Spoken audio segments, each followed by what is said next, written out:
मीमांसा civil service academy में आपका स्वागत है। ये लेक्चर है यूनिट 6 का, जिसके अंतर्गत भारत मध्य प्रदेश की अर्थव्यवस्था का उल्लेख किया गया है। इसमें हम आज चर्चा करेंगे भारतीय अर्थव्यवस्था में मध्य प्रदेश की वर्तमान स्थिति। मैं ऐसा समझ पा रहा हूँ कि आप सभी ने सब कुछ पढ़ लिया है, क्योंकि आपका आने वाले 2 महीने में एग्ज़ाम है। इसलिए यहाँ पे सिर्फ हम कंटेंट की बात करेंगे, फैक्ट की बात करेंगे, जो आपका मध्य प्रदेश पीएससी 2025 में पूछने की संभावना है। क्योंकि आपको इतना ही क्वेश्चन आएगा कि किसकी ग्रोथ रेट कितनी है, किसका किसमें योगदान है, कितना परसेंट है, केंद्र के बजट में किस पे ज़्यादा ध्यान दिया गया है, राज्य के बजट की थीम क्या है, किस तारीख को प्रस्तावित किया गया है, ये सब क्वेश्चन पूछेंगे। इसलिए यहाँ पे हम ओनली फैक्ट की चर्चा करेंगे, जो डिस्क्रिप्शन होता है उसकी चर्चा नहीं करेंगे। ठीक है, तो प्लीज़ वो लेक्चर वॉच करना, क्योंकि ये जो आंकड़े हैं ये आर्थिक सर्वेक्षण, क्योंकि ये सभी आंकड़े ऑथेंटिक है, क्योंकि ये आंकड़े लिए गए हैं आर्थिक सर्वेक्षण 2024-25 से। हुआ क्लियर? तो प्लीज़ वो लेक्चर वॉच करना। भारतीय अर्थव्यवस्था में मध्य प्रदेश की वर्तमान स्थिति देखना। भारत सरकार द्वारा विकसित भारत 2047 के लक्ष्य को प्राप्त करने के लिए 2024-25 में केंद्रीय बजट का रोड मैप तैयार किया गया है।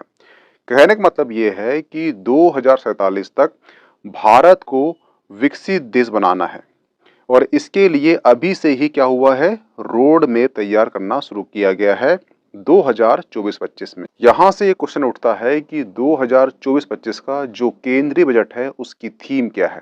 इसकी थीम आप कमेंट बॉक्स में करना, क्योंकि इसका संबंध 2047 में जो विकसित भारत बनाना है उससे है। इसलिए इसकी थीम क्या है ये कमेंट बॉक्स में आंसर करना। हुआ क्लियर? अब क्वेश्चन ये उठता है कि विकसित राष्ट्र हमें बनाना है 47 में, क्यों? ठीक है, तो इसका आंसर है 1947। 1947 को हमारा देश क्या हुआ था, आजाद हुआ था, और उसे 2047 में क्या हो जाएंगे, 100 साल हो जाएंगे। शताब्दी वर्ष जब बनाया जाएगा भारत में, तो हमारे देश में एक लक्ष्य रखा गया है कि हमें 2047 तक विकसित देश बनना है, विकासशील नहीं। हुआ क्लियर? और इसी के लिए रोड मैप तैयार किया गया है बजट 2024-25 में। इसी के चलते मध्य प्रदेश सरकार द्वारा 2047 तक विकसित भारत के लक्ष्य हेतु जनता का बजट जनता के लिए थीम के साथ 2024-25 का बजट जनता के सुझाव शामिल करके तैयार किया गया है। यानी कि जो मध्य प्रदेश का बजट है उसकी थीम क्या है, उसकी थीम है जनता का बजट जनता के लिए। ऐसा क्यों? क्योंकि इस बजट में जनता के सुझाव के माध्यम से ये बजट तैयार किया गया है। हुआ क्लियर? ठीक है, तो आपसे यहाँ से एक क्वेश्चन बनेगा कि जो मध्य प्रदेश का बजट है 2024-25 का, इसकी थीम क्या है, जनता का बजट जनता के लिए बजट। हुआ क्लियर? ठीक है, तो यहाँ से आपके जितने क्वेश्चन बन सकते हैं वो आपको मैं बता चुका हूँ। चलते हैं नेक्स्ट पीपीटी में। तो भारतीय अर्थव्यवस्था में जो केंद्रीय बजट 2024-25 में यहाँ पे 4 समूहों पर अधिक ध्यान दिया गया है। वो 4 समूह कौन से हैं? एक है युवा, एक है महिला, एक है अन्नदाता, एक है गरीबी। ये हो गए आपके समूह। परंतु आपसे पूछेगा कि 4 विषय कौन से हैं, तो एक है रोजगार, एक है कौशल प्रशिक्षण, और एक है मध्यम वर्ग, और एक है एमएसएमई। ठीक है, 4 विषय हो चुके हैं, 4 समूह हो चुके हैं। समूह अलग है, विषय अलग है। विषय और समूह आपसे पूछ सकता है कि केंद्रीय बजट 2024-25 में 4 समूह कौन से हैं जिस पे ध्यान दिया गया है, तो एक है युवा, एक है महिला, एक है अन्नदाता, एक गरीब। और 4 विषय पूछेगा तो कौन से हैं? रोजगार, कौशल प्रशिक्षण, मध्यम वर्ग और एमएसएमई। हुआ क्लियर? ठीक है, यही से क्वेश्चन बनेगा, इन 4 समूह और 4 विषय को इम्प्लीमेंट करने के लिए, इन 4 समूह और 4 विषयों को इम्प्लीमेंट करने के लिए जो सरकार ने 9 प्राथमिकता तय की है, 9 प्राथमिकता तय की गई है, और ये 9 प्राथमिकता है। ये आपसे नहीं पूछेगा, ओनली ये क्वेश्चन पूछेगा कितनी प्राथमिकता तय की गई है, तो उसका आंसर है 9 प्राथमिकता। हुआ क्लियर? अब आ जाइए मध्य प्रदेश की स्थिति में। जो मध्य प्रदेश का 2024-25 का बजट है, इसका आकार बड़ा किया गया है 2023-24 के बजट की तुलना में। कितना बड़ा किया गया है? वो किया गया है 16%। ठीक है, ऐसा क्यों किया गया है? क्योंकि जो मध्य प्रदेश सरकार है वो अपना बजट का आकार दुगना करना चाहती है। कितने वर्षों में? वो करेगी 5 वर्षों में। इसलिए इस बजट में 16% करी है। ऐसी आने वाले 5 सालों में जो आज बजट है हमारा, मान लो आज हमारा बजट हमारा 100 रुपए होगा, उसे करेगी ये 200 कर लेगी 5 सालों में। इसलिए प्रतिवर्ष ये बजट को बढ़ाएगी। अब आपसे क्वेश्चन इतना आएगा आपसे कि 2024-25 में जो बजट है उसका आकार 2023-25 के बजट से कितना परसेंट अधिक है? तो वो है 16% अधिक है। आपसे ये डाटा आपको याद होना चाहिए। हुआ क्लियर? नेक्स्ट है बजट। तो बजट क्या होता है? तो बजट शब्द एक फ्रेंच भाषा का वर्ड है। ये बुजेट से निकला है। जब ब्रिटेन में जब ये पहली बार बजट पेश किया गया था तो एक चमड़े के बैग में उसको, जो उसके पेपर होते हैं वो लाए गए थे। चमड़े को बैग को बोलते हैं बुजेट। जैसे ही वो संसद में बुजेट खोला गया तो लोगों ने बोला कि बुजेट खुल गया, और वहीं से बुजेट से निकला बजट वर्ड निकला है। ये सिंपल सी भाषा ये है। ठीक है, आपसे ये क्वेश्चन पूछेगा कि भारतीय संविधान में किस अनुच्छेद में बजट का उल्लेख किया गया है? तो वो किया गया है अनुच्छेद 112। परंतु ध्यान रखना भारतीय संविधान में परंतु ध्यान रखना जो भारतीय संविधान है वहां पे बजट शब्द का उल्लेख नहीं किया गया है। वहां पर बजट शब्द की जगह पर वार्षिक वित्तीय कहा गया है। कहां पर? अनुच्छेद 112 में। ठीक है, इसे याद ऐसे करना, जो वित्तीय वर्ष होता है इसमें 12 महीने होते हैं। 12 महीने होने के कारण ही एक वित्तीय वर्ष होता है। उसे वित्तीय वर्ष तब कहते हैं जब वो 12 महीने कंप्लीट कर ले। और 112 बोल दिए तो उस आर्टिकल का उपयोग किया गया है कहां पर? संविधान में। यानी अनुच्छेद 112 क्या कहता है? अनुच्छेद 112 उल्लेख करता है किसका? वार्षिक वित्तीय विवरण का। हुआ क्लियर? अब नेक्स्ट क्वेश्चन है आपसे यहां से पूछेगा कि निर्मला सीतारमण ने किस तारीख को 2024-25 का बजट पेश किया है? तो वो किया है 23 जुलाई को। ठीक है, अब यही क्वेश्चन आ जाओ कहां पर? मध्य प्रदेश में जाओ। तो जो मध्य प्रदेश के जो वित्त मंत्री है वो कौन है? जगदीश देवगौड़ा है। जगदीश देवगौड़ा ने मध्य प्रदेश का जो बजट है कौन सा? 24-25, ये किस तारीख को पेश किया है? तो वो किया है 3 जुलाई।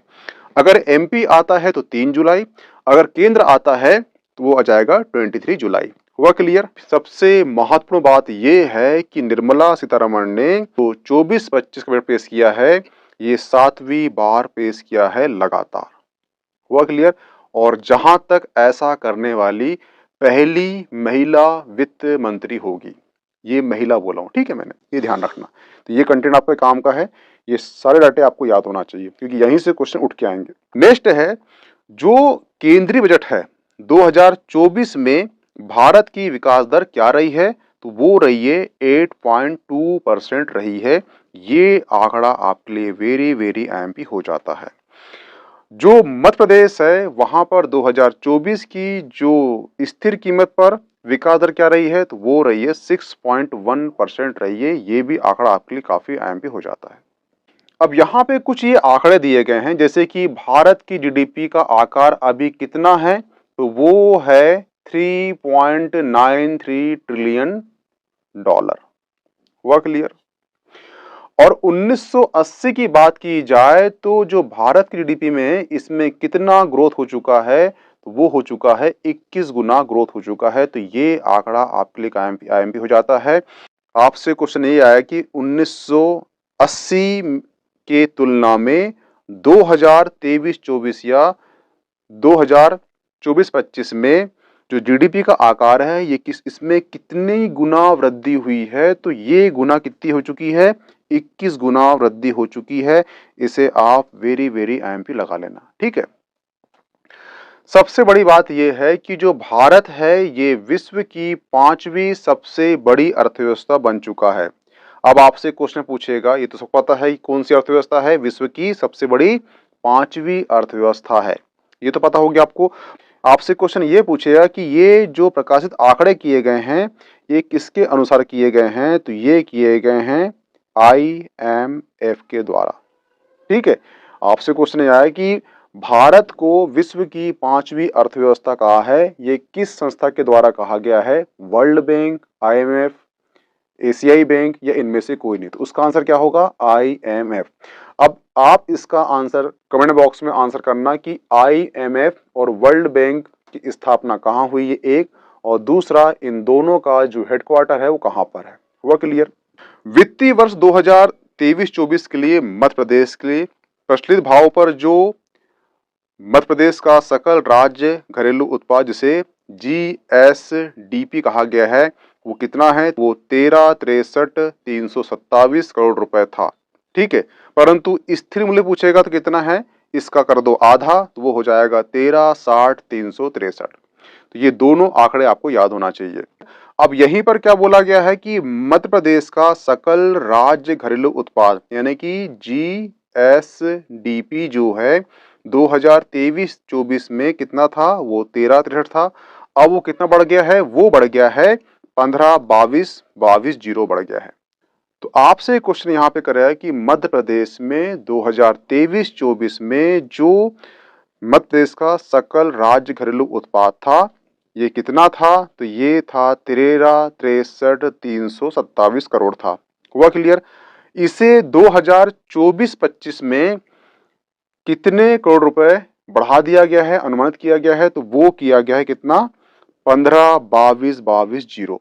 अब आपसे यहां से ये क्वेश्चन करेगा कि इसमें कितने परसेंट का इजाफा हुआ है या कितने परसेंट की वृद्धि हुई है? तो वो वृद्धि कितनी हुई है? वो हुई है 0.6%।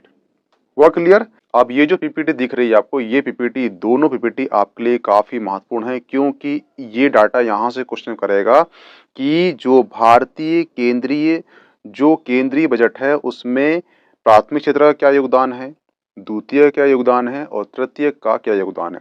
देखना, कोई भी अर्थव्यवस्था हो, उस अर्थव्यवस्था में 3 सेक्टर ही काम करते हैं। एक है प्राथमिक, एक है द्वितीयक, एक है तृतीयक। हुआ क्लियर? वो MP की हो, भारत की हो या विश्व किसी देश की हो, वहां पे 3 सेक्टर ही काम करेंगे। सिंपल सी बात यह है कि हर अर्थव्यवस्था में 3 सेक्टर होते हैं, 3 सेक्टरों से ही पैसा आता है और 3 सेक्टरों में ही पैसा जाता है। हुआ क्लियर? अब यहां से क्वेश्चन करेगा कि जो केंद्रीय बजट है उसमें कृषि का योगदान कितना है? तो वो कितना है? 19.6%। जो प्राथमिक क्षेत्र होता है वो कृषि क्षेत्र होता है। ठीक है। उसी कृषि क्षेत्र को जो हम कंपनी में कुछ बनाते हैं तो वो द्वितीयक हो जाता है। ठीक है। और इन दोनों में जो सेवा लगती है हमें ट्रांसपोर्ट की, इसकी उसकी, वो कहलाता है तृतीयक क्षेत्र। सिंपल भाषा में ये है। ठीक है। आपसे क्वेश्चन करेगा कि केंद्रीय बजट में द्वितीयक क्षेत्र का कितना परसेंट है? तो वो है 25.7%। आपसे तीसरा क्वेश्चन करेगा कि केंद्रीय बजट में जो तृतीयक क्षेत्र है उसका योगदान कितना है? तो वो है 54%, 54.7%। ठीक है। इस प्रकार से कितना हो जाता है? ये टोटल हो जाता है 100%। हुआ क्लियर? अब तुलना कर लो। MP में जो प्राथमिक क्षेत्र है वो अधिक है, परंतु जो केंद्र में उसका परसेंट कम है। हुआ क्लियर? तुलना हो गई यहाँ पर। जो मध्य प्रदेश है उसमें जो द्वितीयक क्षेत्र है उसका डिक्लाइन हो रहा है, परंतु यहाँ पे इसका उत्थान हो रहा है। कहाँ पर? केंद्रीय में। तो MP में कितना योगदान है द्वितीय क्षेत्र का? वो है 18.47 यानी कि 18.4% योगदान किसका है? जो मध्य प्रदेश में जो प्राथमिक क्षेत्र है उसका योगदान अधिक है। कितना है? वो है 45.53%। जो मध्य प्रदेश है वहां पर जो तृतीय क्षेत्र है उसमें कितना योगदान है? वो है 36%। हुआ क्लियर? ठीक है। यानी कि अगर देखा जाए, दोनों की तुलना की जाए, तो मध्य प्रदेश जो प्राथमिक क्षेत्र है वहां पे अच्छा काम कर रहा है और बाकी सब में वो डिक्लाइन है। किससे? केंद्र से। हुआ क्लियर? तो ये जो 3 दूनी 6 आंकड़े हैं, इसके 3 और इसके 3 आपको याद होना चाहिए। अब यहां से आपसे क्वेश्चन करेगा कि जो क्षेत्र हैं प्राथमिक, द्वितीयक, तृतीयक, इसमें कितनी वृद्धि हुई है? जो राज्य का प्राथमिक, द्वितीयक क्षेत्र है, तृतीय क्षेत्र है, इसमें कितनी वृद्धि हुई है? तो ध्यान रखना, ये केंद्र का है और एक राज्य का है। जो केंद्र है उसमें प्राथमिक क्षेत्र में वृद्धि कितनी हुई है? वो हुई है 2.1%। जो द्वितीयक क्षेत्र है इसमें कितनी वृद्धि हुई है, तो वो हुई है 9.7%। और जो तृतीयक क्षेत्र है उसमें कितनी वृद्धि हुई है, वो हुई है 7.6% की वृद्धि हुई है। हुआ क्लियर? वही सेम चीज मध्य प्रदेश में जो प्राथमिक क्षेत्र है इसमें कितनी वृद्धि हुई है, वो हुई है 3.4%। द्वितीयक क्षेत्र में एमपी में कितनी वृद्धि हुई है, तो वो हुई है 7.4%। और तृतीय क्षेत्र में कितनी वृद्धि हुई है मध्य प्रदेश में, तो वो हुई है 6.9%। हुआ क्लियर? ठीक है, तो ये केंद्र का हो गया और ये राज्य का हो गया।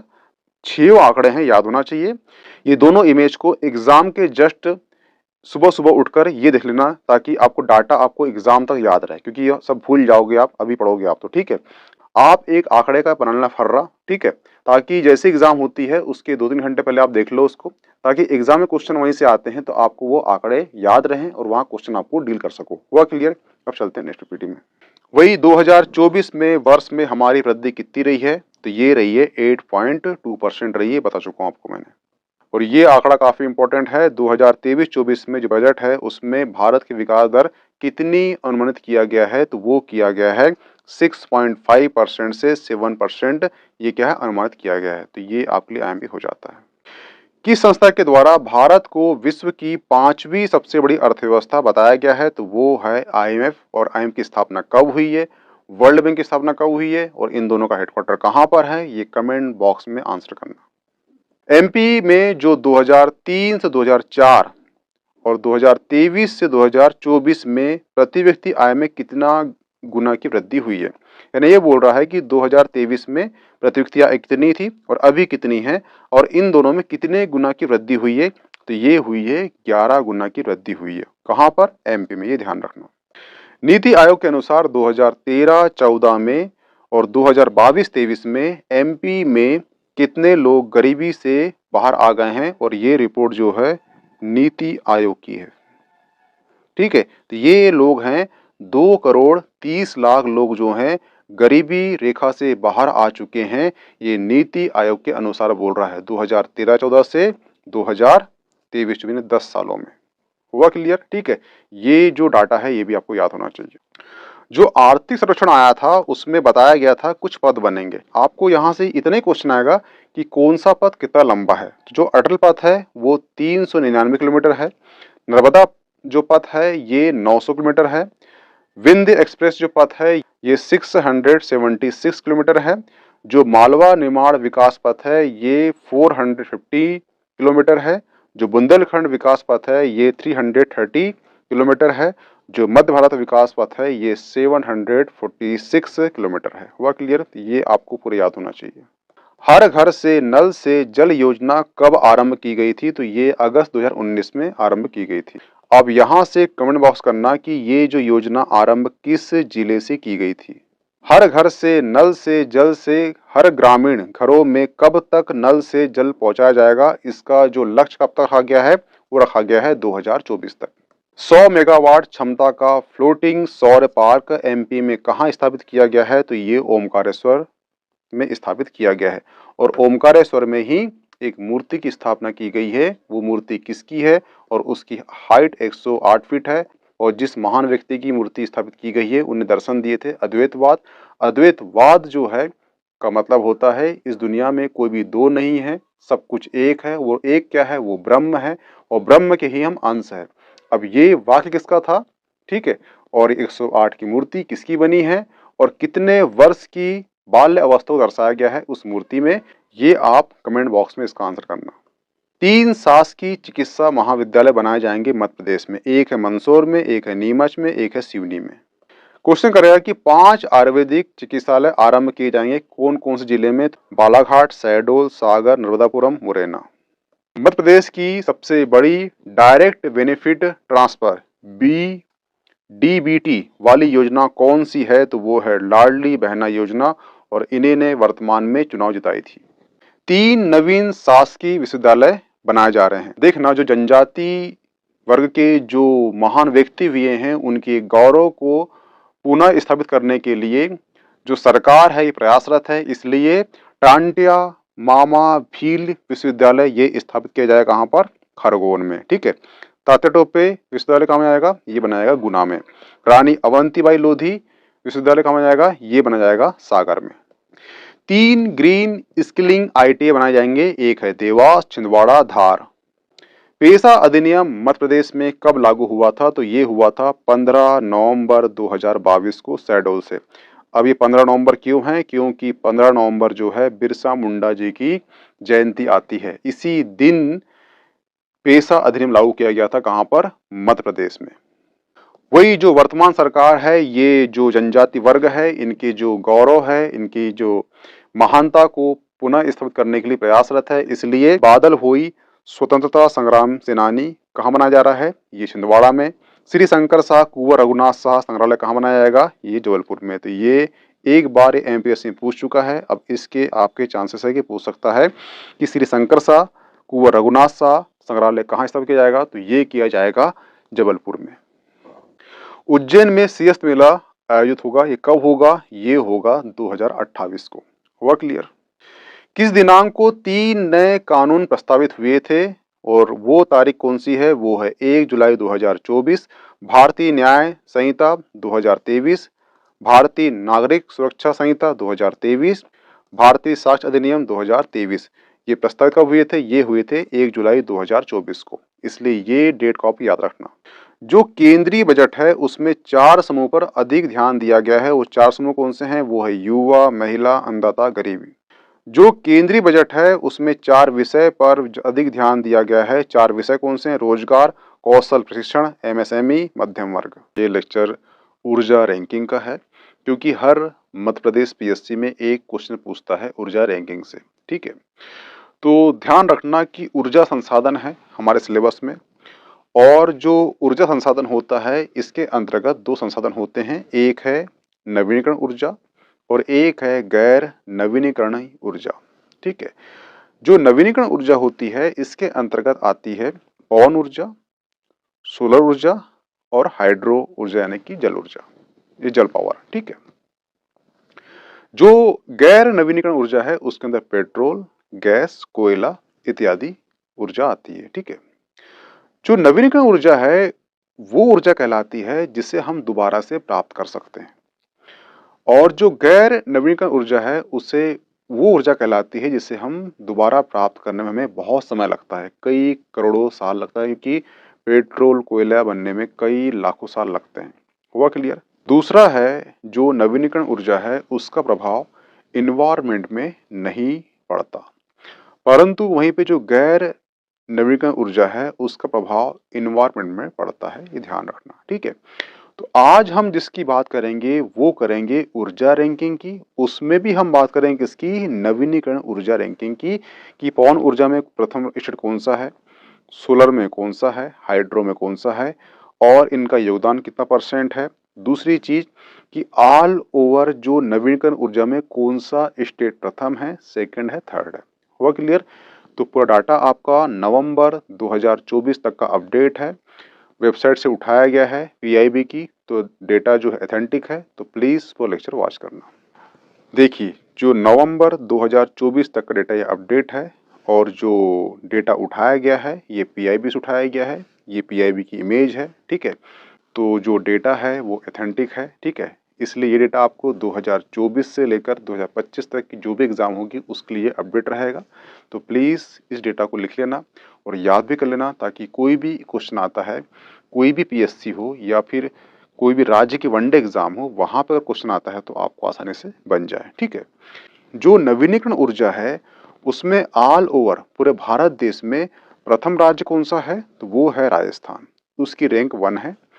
जो गुजरात है उसकी रैंक 2 है, जो तमिलनाडु है उसकी रैंक 3rd है, और जो कर्नाटक है उसकी रैंक 4 है। हुआ क्लियर। देखा है, राजस्थान, गुजरात, तमिलनाडु, कर्नाटक, ये PIB की इमेज है। हुआ क्लियर। तो आपसे क्वेश्चन आया कि नवीनीकरण ऊर्जा में प्रथम राज्य कौन सा है ऑल ओवर भारत में, तो वो है राजस्थान। दूसरा पूछेगा गुजरात, तीसरा पूछेगा तमिलनाडु। हुआ क्लियर। देखना, जो भारत है उसने एक लक्ष्य बनाया है कि मुझे 2030 तक जो नवीनीकरण ऊर्जा है जो नवीकरण ऊर्जा है उसमें हमें 500 गीगावाट ऊर्जा प्राप्त करना है। तो क्वेश्चन ये उठता है कि वर्तमान में जो भारत की कुल नवीनीकरण ऊर्जा में क्षमता कितनी है, तो वो है 203.18 गीगावाट। इसे बढ़ा के कितना करना है, 300 बढ़ाना है। कब तक बढ़ाना है, तो ये हो जाएगा 500 हो जाएगा। और ये 500 कब तक करना गीगावाट, ये करना है हमें 2030 तक। तो ये जो 2030 का जो लक्ष्य है ये आपको याद होना चाहिए, और 500 गीगावाट हुआ क्लियर। 2023 की तुलना में भारत की कुल नवीनीकरण ऊर्जा स्थापित क्षमता में कितने परसेंट की वृद्धि हुई है, तो वो हुई है 13.5%, 13.5% की वृद्धि हुई है। तो ये डाटा आपके लिए आईएमपी हो जाता है। देखना, जो भारत है उसमें जो नवीनीकरण ऊर्जा है उसकी क्षमता कितनी है, उसकी क्षमता है 203.18 गीगावाट। ठीक है, अब इसके अंतर्गत पूछेगा कि जो भारत की टोटल 203.18 गीगावाट जो स्थापित क्षमता है भारत की वर्तमान में, इसमें सर्वाधिक योगदान किस एनर्जी का है, सोलर का है, विंड का है, हाइड्रो का है, या बायो का है। हुआ क्लियर। ये जो इमेज है ये इमेज है पीआईबी की। ठीक है, ये दिख रही है आपको ये साइड, ये साइड है सोलर पावर की। यानी कि जो 203.18 गीगावाट जो नवीनीकरण ऊर्जा है उसमें सर्वाधिक योगदान किसका है, सोलर पावर का है। कितना है वो, 45.1% है। तो ये आंकड़ा याद होना चाहिए आपको कि जो नवीनीकरण ऊर्जा है उसके अंतर्गत सर्वाधिक योगदान किसका है भारत में, वो है सोलर का। कितना है, रैंक 1 है। और जो परसेंट पूछेगा आपसे तो 14.1% है। ये डाटा आपको याद होना चाहिए। सेकंड में कौन है, वो है विंड पावर। ये है विंड पावर 23.5%। हाइड्रो पावर कितना है, वो है 46.92 गीगावाट, यानी कि 23.3%। ठीक है, और लास्ट में बायो। तो आपको सिर्फ याद रखना है इसमें से ओनली 1 रैंक किसकी, सोलर पावर की। आपसे क्वेश्चन ये आएगा कि कुल नवीनीकरण ऊर्जा में भारत में सर्वाधिक योगदान कौन सी एनर्जी का है, विंड एनर्जी, सोलर, हाइड्रो या बायो। तो उसका आंसर क्या होगा, सोलर पावर का। हुआ क्लियर। कितना परसेंट है उसका, 45.1% है। ये आपको दो आंकड़े याद होना चाहिए यहां से। भारत ने जो कार्बन उत्सर्जन है उसको कम करने का लक्ष्य बनाया है, कब तक, 2030 तक। अब पूछा है कितना, तो 45% से 50% का। अब यहाँ पे या लिखा है, इसलिए लिखा है क्योंकि कई वेबसाइट बोल रहा है कि 45 कम करने वाला है वो 2030 तक, और कई वेबसाइट लिखा है 50% कम करने वाला है कार्बन उत्सर्जन को भारत, कब तक, 2030 तक। अभी जो लक्ष्य बनाया है ये लक्ष्य जो है किसी न किसी जो संस्था है उसके साथ एक कमिटमेंट हुआ होगा। तो संस्था कौन सी है, वो संस्था है United nation framework convention on climate change, जिसे हम UNFCC कहते हैं। ठीक है, अब आप कमेंट बॉक्स में इसका आंसर करना कि इसकी स्थापना कब हुई है, UNFCC की। ठीक है, हुआ क्लियर। तो ये आपको ये आंकड़े और ये आंकड़े याद होना चाहिए। किससे कमिटमेंट हुआ है, वो हुआ है UNFCCC। 2030 तक जो भारत है ये UNCCC से कमिटमेंट किया है कि हम जो कार्बन उत्सर्जन है उसे हम 45% या 50% तक हम कम कर लेंगे। ये किससे कमिट हुआ है, ये हुआ है UNFCC से कमिटमेंट किया है भारत ने। और इसके लिए कुछ चलाएगा योजना, और उस योजना का नाम है, उस मिशन का नाम है, वो है लाइफ। क्या है mission, mission life, mission life style for environment. यानी कि भारत में लाइफ मिशन चल रहा है जिसके अंतर्गत हम 2030 तक जो कार्बन उत्सर्जन है उसको हम 45% या 50% हम कम करेंगे। उसके लिए हमें एक मिशन लॉन्च करना है, मिशन लॉन्च किया गया है। मिशन कौन सा है, वो है लाइफ, जिसका फुल फॉर्म है लाइफ स्टाइल फॉर इन्वायरमेंट। ठीक है, तो आपसे क्वेश्चन पूछेगा कि लाइफ क्या है, तो लाइफ 2030 तक जो कार्बन उत्सर्जन है उसको कम करने के लिए भारत ने एक मिशन चलाया है। ठीक है, हुआ क्लियर? क्वेश्चन यहीं से आएगा आपको कि लाइफ के द्वारा लाइफ क्या मिशन है। तो लाइफ जो मिशन है ये किसके लिए है? इन्वायरमेंट के लिए। फुल फॉर्म आएगा आपको। लक्ष्य कब तक है? 2030 तक। क्या है? कार्बन उत्सर्जन को कम करना है। कितना? 45 से 50% कम करना है। हुआ क्लियर? और इस बात को जो बड़ी बड़ी कंपनियां हैं वो जान चुकी है, इसलिए जो कार उद्योग कंपनियां हैं उसने लॉन्च कर चुकी है ई साइकिल, ई व्हीकल और ई कार। ठीक है, ताकि उनका उद्योग जो बचा रहे, क्योंकि 2030 तक भारत को कार्बन उत्सर्जन में कितनी कमी करना है? वो करना है 45 से 50%। और 2070 तक कितना करना है? वो करना है जीरो, यानी शून्य करना है। हुआ क्लियर? ठीक है, ये ध्यान रखना। भारत को जो नेट जीरो यानी कि CO2 कार्बन डाइऑक्साइड को शून्य करना है, कब तक? 2070 तक। इसलिए 2030 में कितना करेगा? वो 50% करेगा। और 70 तक कितना करेगा? वो करेगा शून्य कर देगा। आपसे पूछा है कि नेट जीरो लक्ष्य भारत ने कब का बनाया है? तो वो है 2070। हुआ क्लियर? अभी हाल ही में ग्लोबल विंड डे मनाया गया है। कब? 15 जून को। ये 15 जून आपके लिए इम्पोर्टेंट नहीं है, परंतु इसी दिन को भारत ने एक थीम लॉन्च की। और थीम का नाम क्या है? वो है पवन ऊर्जा, भारत के भविष्य को सशक्त बनाना। तो आपसे क्वेश्चन पूछा है कि ग्लोबल विंड डे 15 जून को मनाया गया, भारत ने इसी दिन कौन सी थीम लॉन्च करी? तो वो है पवन ऊर्जा, भारत के भविष्य को सशक्त बनाना। ठीक है, तो ये आपको याला कंटेंट और ये थीम आपको याद होना चाहिए। अब ध्यान रखना कि अब आपसे क्वेश्चन किया जाएगा कि विंड एनर्जी, सोलर एनर्जी और वाटर एनर्जी में प्रथम कौन सा रैंक है। ठीक है, तो देखना, उच्चतम स्थापित पवन ऊर्जा क्षमता 2024। यहाँ क्या बोला है? पवन ऊर्जा। पवन ऊर्जा में कौन सा राज्य प्रथम रैंक है? तो गुजरात प्रथम रैंक है, तमिलनाडु सेकंड रैंक है, कर्नाटक थर्ड रैंक है, महाराष्ट्र फोर्थ है, राजस्थान फिफ्थ है। आपको सिर्फ याद होना चाहिए यहाँ से कि जो पवन ऊर्जा में स्थापित उच्चतम क्षमता वाला जो है राज्य कौन सा है? वो गुजरात है। उच्चतम स्थापित पवन ऊर्जा क्षमता में 2024 में कौन सा राज्य प्रथम है? वो गुजरात है। ये रैंक है उच्चतम स्थापित सौर ऊर्जा। सौर ऊर्जा में कौन सा राज्य प्रथम है? वो है राजस्थान। सेकंड कौन सा है? गुजरात। कर्नाटक कौन सा है? Third. Tamil Nadu fourth, Maharashtra fifth. तो आपको सौर ऊर्जा पूछेगा, प्रथम रैंक कौन सी है स्थापित सौर ऊर्जा क्षमता में? वो है राजस्थान। हुआ क्लियर? जल ऊर्जा में स्थापित उच्चतम स्थापित जल ऊर्जा में क्षमता में प्रथम रैंक किसकी है? तो वो है गुजरात, महाराष्ट्र, राजस्थान। हुआ क्लियर? ध्यान रखना, यहां से आपको तीनों याद हो जाएंगे। आपको भी पवन ऊर्जा और पूछेगा आपसे जल ऊर्जा में प्रथम राज्य कौन सा है? तो गुजरात है। अब बचेगा सौर ऊर्जा। सौर ऊर्जा में प्रथम राज्य कौन सा है? तो वो राजस्थान है। ध्यान रखना, राजस्थान में रेगिस्तान है, रेगिस्तान में धूप पड़ेगी। जब धूप पड़ेगी तो वहां बिछाई जाएगी प्लेट। कौन सी? सौर ऊर्जा प्लेट। तो जब प्लेट बिछाई जाएगी तो उत्पादन अधिक होगा, इसलिए सौर ऊर्जा में प्रथम राज्य कौन सा होगा? राजस्थान होगा। अब बचा है पवन ऊर्जा और अब बचा है जल ऊर्जा। दोनों में प्रथम कौन सा होगा? गुजरात होगा। ये ध्यान रखना। अब ये रैंक हो गई अपने राज्यों की। अब यहां से क्वेश्चन पूछा है कि भारत की जो विश्व में रैंक क्या है नवीनीकरण ऊर्जा में। तो आपसे क्वेश्चन पूछा है कि अक्षय ऊर्जा स्थापित क्षमता में भारत जो है ऑल ओवर विश्व में कौन सी रैंक है? तो वो है फोर्थ रैंक।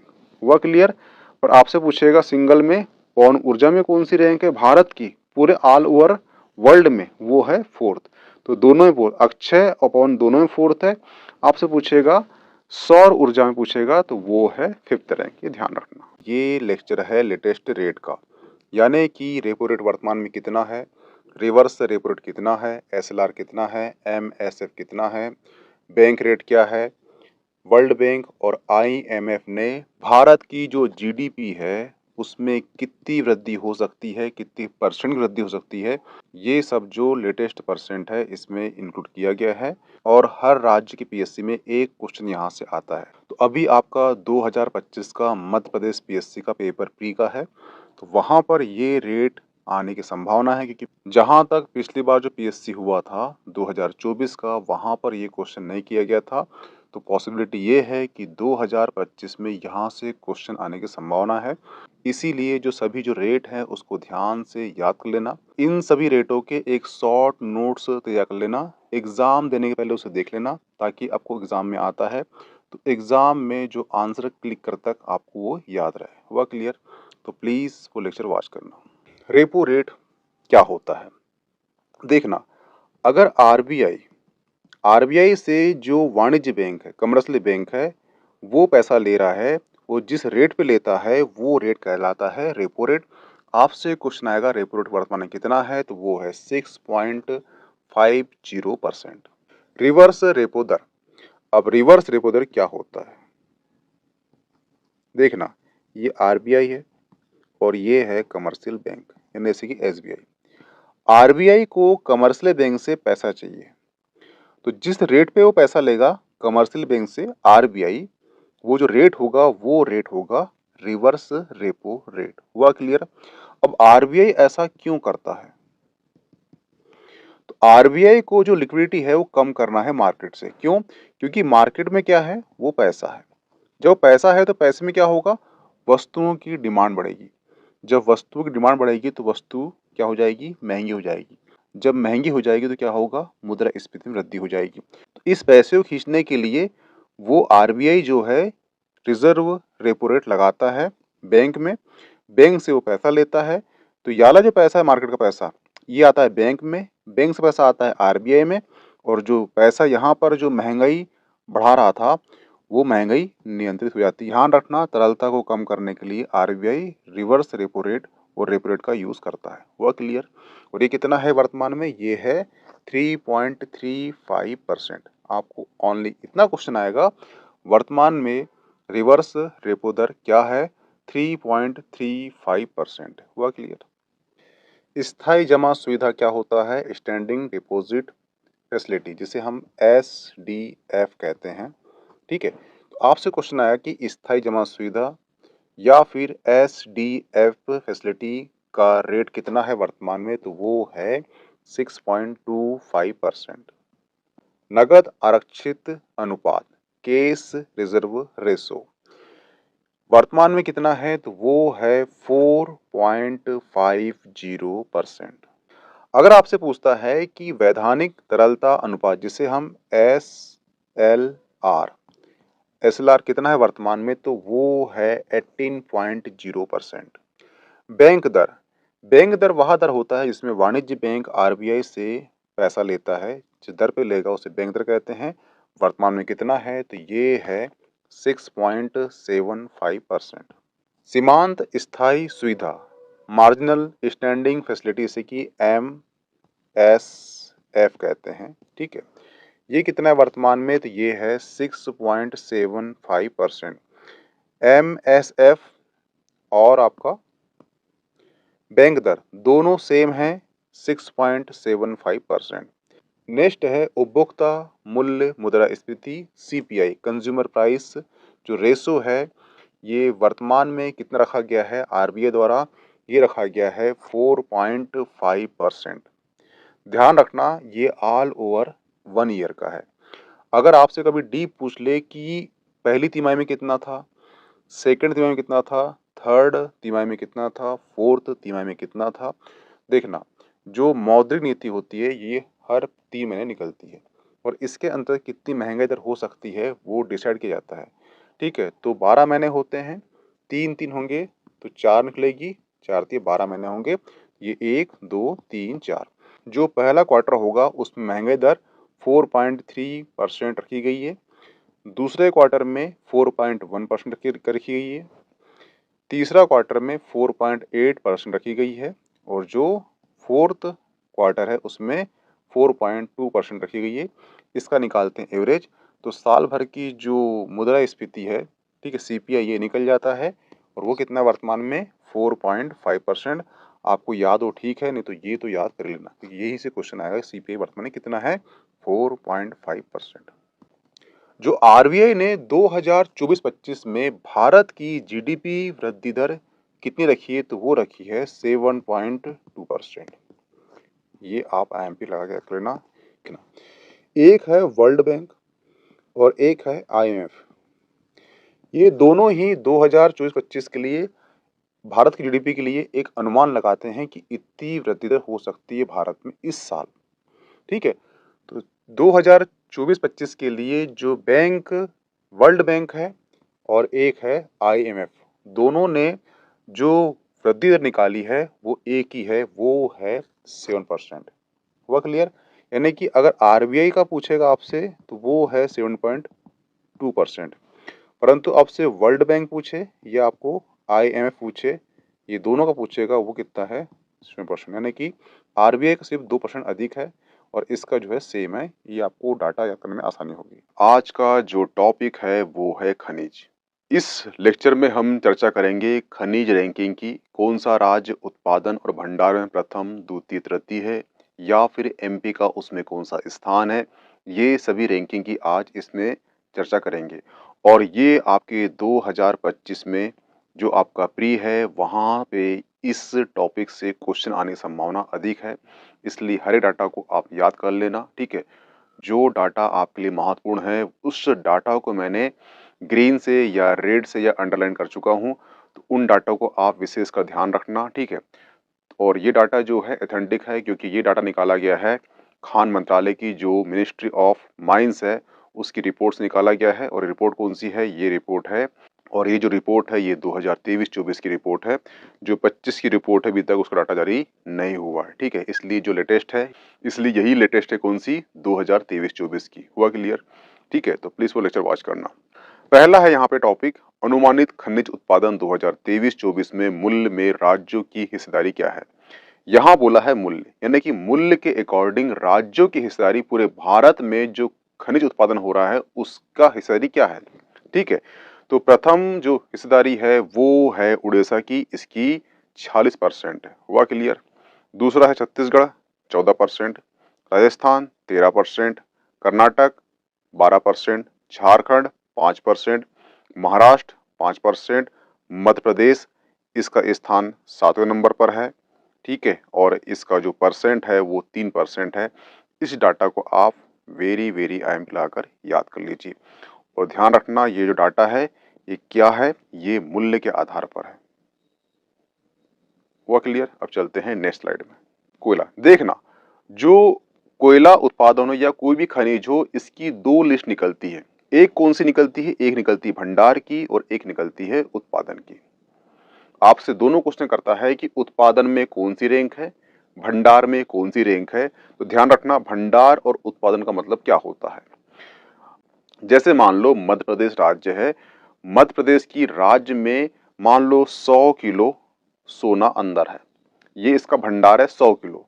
परंतु मध्य प्रदेश राज्य जो है उसमें से सिर्फ 50 किलो ही सोना निकाल पा रहा है, उसका उत्पादन कर पा रहा है, तो वो क्या रैंक होगी? उसका उत्पादन होगा। उसके पास 100 किलो है परंतु जो उत्पादन हो रहा है, जो निकल रहा है भूमि से, वो ओनली कितना है? वो है 50%। इसलिए हर एक राज्य की दो रैंक निकलेगी, एक होगा उत्पादन, एक होगा भंडार। हुआ क्लियर? आपसे क्वेश्चन करेगा कि कोयले में भंडार में प्रथम कौन सा है? तो वो उड़ीसा है। सेकेंड कोयले में भंडार में कौन सा? झारखंड है। कोयले में भंडार में छत्तीसगढ़ तृतीय स्थान है।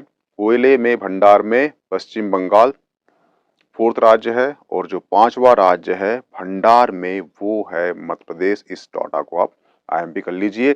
मध्य प्रदेश कोयले भंडार में कौन सा स्थान है? पांचवा स्थान रख रहा है। ठीक है, जो कोयले में उत्पादन में उड़ीसा प्रथम है, यहाँ भी प्रथम है और यहाँ भी प्रथम है। डाटा आपके लिए IMP हो जाता है। ठीक है, छत्तीसगढ़ सेकेंड है, झारखंड तृतीय है और मध्य प्रदेश यहाँ पर फोर्थ स्थान पर है। हुआ क्लियर? यानी कोयले में भंडार में MP 5वें स्थान पर है, परंतु कोयले में उत्पादन में जो मध्य प्रदेश है ये फोर्थ रैंक इसकी आ जाती है। जो 5वां स्थान है वो तेलंगाना का है। लिग्नाइट, ठीक है, लिग्नाइट में भंडार में प्रथम राज्य तमिलनाडु है, सेकेंड राजस्थान है, तृतीय गुजरात है, चौथा पांडिचेरी है, पांचवा जम्मू कश्मीर है। लिग्नाइट में जो उत्पादन में तमिलनाडु प्रथम राज्य है, गुजरात सेकंड है, राजस्थान थर्ड है, यहाँ भी प्रथम तमिलनाडु है और यहाँ प्रथम तमिलनाडु है लिग्नाइट में। हुआ क्लियर। अपरक में जो भंडार में प्रथम राज्य आंध्र प्रदेश है, जो भंडार में अपरक में राजस्थान सेकंड है, अपरक में भंडार में उड़ीसा थर्ड स्थान है, अपरक में भंडार महाराष्ट्र फोर्थ स्थान है, अपरक में भंडार में बिहार फिफ्थ राज्य है, और जो उत्पादन है उसमें राजस्थान प्रथम राज्य है, आंध्र सेकंड है।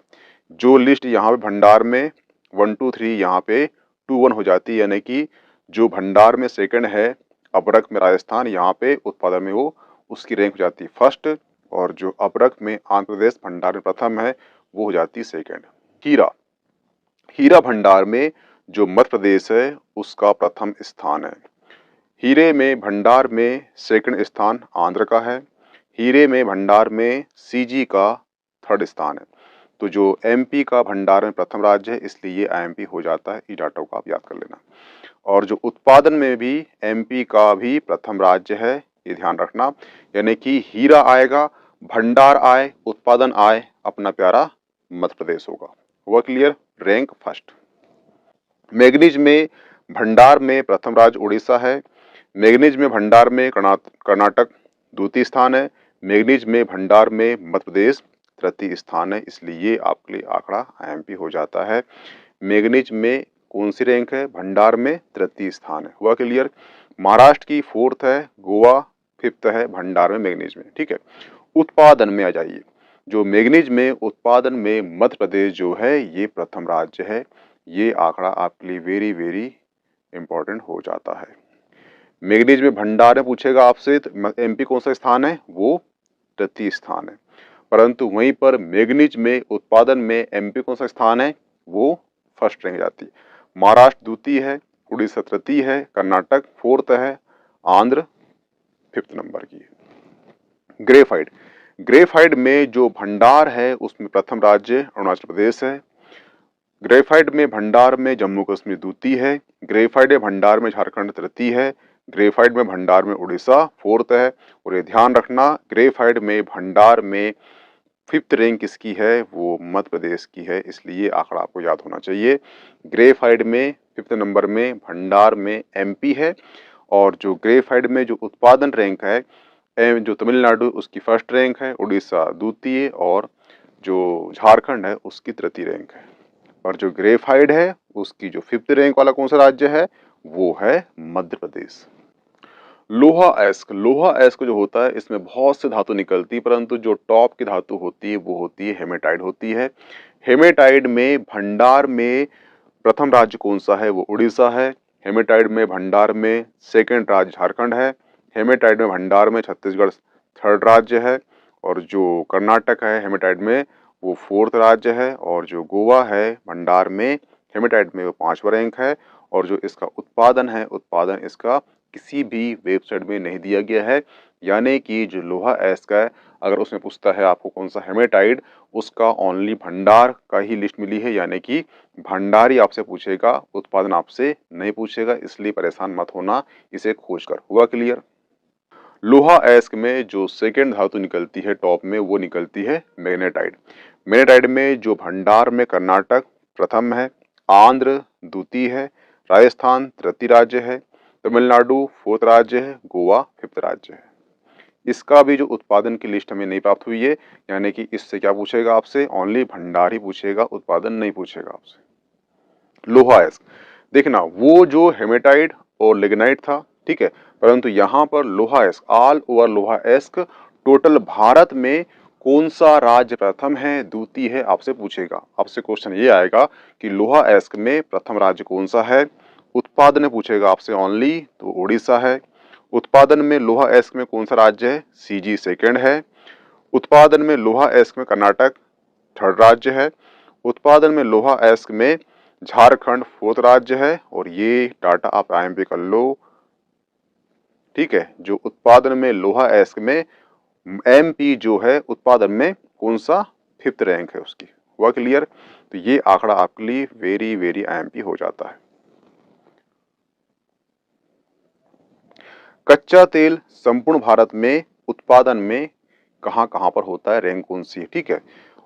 कच्चा तेल उत्पादन में जो अपतटीय क्षेत्र होते हैं उसकी फर्स्ट रैंक है।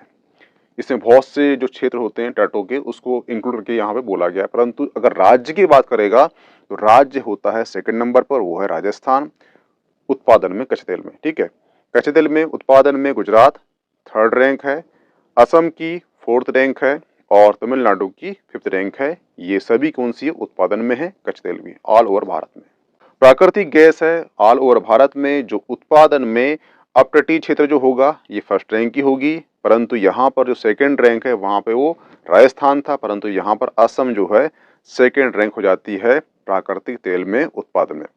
प्राकृतिक तेल में उत्पादन में राजस्थान थर्ड नंबर पर है, प्राकृतिक तेल में उत्पादन में त्रिपुरा फोर्थ स्थान पर है, प्राकृतिक गैस में उत्पादन में जो तमिलनाडु है ये फिफ्थ रैंक में है। नमक, नमक उत्पादन में प्रथम राज्य गुजरात है, सेकंड राज्य नमक उत्पादन में तमिलनाडु है, नमक उत्पादन में थर्ड राज्य कौन सा है, वो राजस्थान है। टंगस्टन ये भंडार का है ओनली, ध्यान रखना। ठीक है, टंगस्टन भंडार में प्रथम राज्य कौन सा है, कर्नाटक है। टंगस्टन भंडार में राजस्थान द्वितीय स्थान है। टंगस्टन भंडार में आंध्र प्रदेश तृतीय स्थान है। टंगस्टन भंडार महाराष्ट्र फोर्थ स्थान है और टंगस्टन का भंडार में हरियाणा राज्य कौन सा स्थान है, ये है फिफ्थ स्थान। हुआ क्लियर।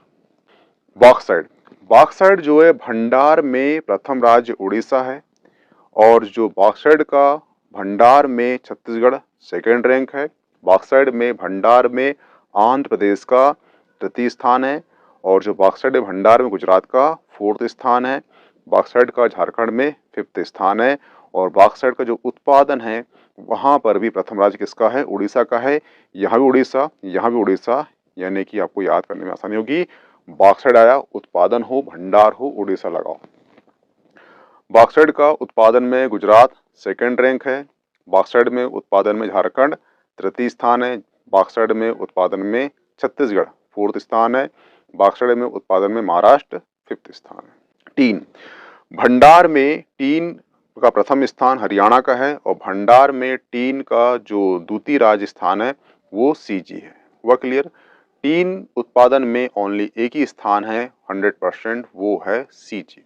ठीक है, इसलिए ये आंकड़ा आप आईएमपी करके याद कर लेना, क्योंकि आपसे सिंगल उत्पादन किसका हो रहा है, ओनली सीजी से हो रहा है ऑल ओवर इंडिया में। तो आपसे ये क्वेश्चन पूछा है कि टीन में प्रथम राज्य कौन सा है, वो सीजी यानी कि छत्तीसगढ़ है। चांदी में भंडार में प्रथम राज्य कौन सा है, वो है राजस्थान। चांदी में भंडार में सेकंड राज्य है कर्नाटक। चांदी में भंडार में थर्ड राज्य है झारखंड। चांदी में भंडार में आंध्र प्रदेश है फोर्थ स्थान है और जो चांदी में उत्पादन में प्रथम राज्य कौन सा है, राजस्थान है। यानी कि यहाँ भी राजस्थान, यहाँ भी राजस्थान। चांदी आता है उत्पादन बोले या फिर भंडार बोले, दोनों में ही राजस्थान प्रथम स्थान है और जो उत्पादन में चांदी में भारत में राज्य कौन सा है, वो कर्नाटक है।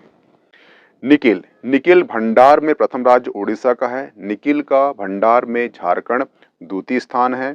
निकिल में भंडार में नागालैंड का थर्ड स्थान है। निकिल में भंडार में कर्नाटक का फोर्थ स्थान है।